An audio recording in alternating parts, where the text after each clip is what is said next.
United States of Europe giving the EU the respect they deserve by making fun of them just like the US. This week, whose right wing is the wackiest? US or EU?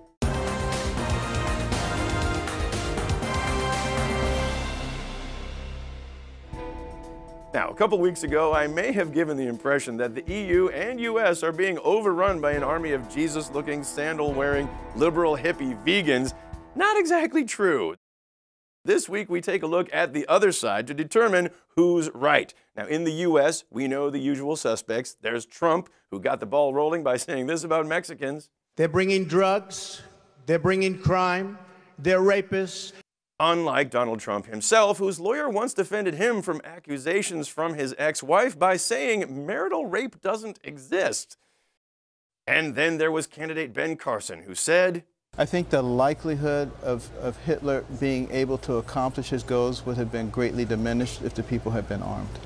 In fact, Ben Carson is now working on a film adaptation of Diary of Anne Frank, asking what if Anne had had an AK-47? Coming soon, Live and Let Diary. Suck this, Adolf!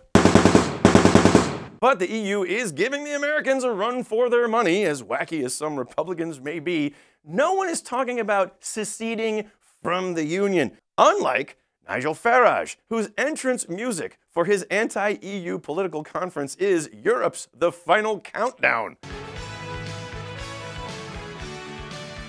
Well, thank you.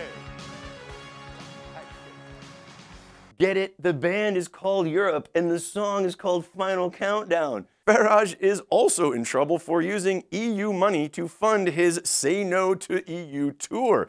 Talk about biting the hand that feeds you. That's literally like the EU saying, here's your money, Nigel. Ow. Seriously, here, take your money. Nigel. And then there's the third biggest party, democratically elected party in Greece, Golden Dawn, whose political rallies look like this. Yes, we all happen to be angry skinheads, but it's not a swastika, it's a Greek symbol, meaning immigrants go home. No, I mean, meaning not swastika, it means snake. Means we love to play snake on our Nokia phone. At least they're going to some trouble to hide it, as opposed to MEP Udo Voigt, who had no problem referring to Hitler as a great man. But no one can out-crazy Janusz Korwin-Mikke from Poland, who campaigned with slogans like, democracy is the stupidest form of government ever, women are dumber than men and should not be allowed to vote, and the European Commission building should be turned into a brothel. And he was elected. So far, that is something that Trump, Fiorina, and Carson cannot say. So who's right? Well, in my book, the winner is the EU. For United States of Europe, I'm Greg Shapiro.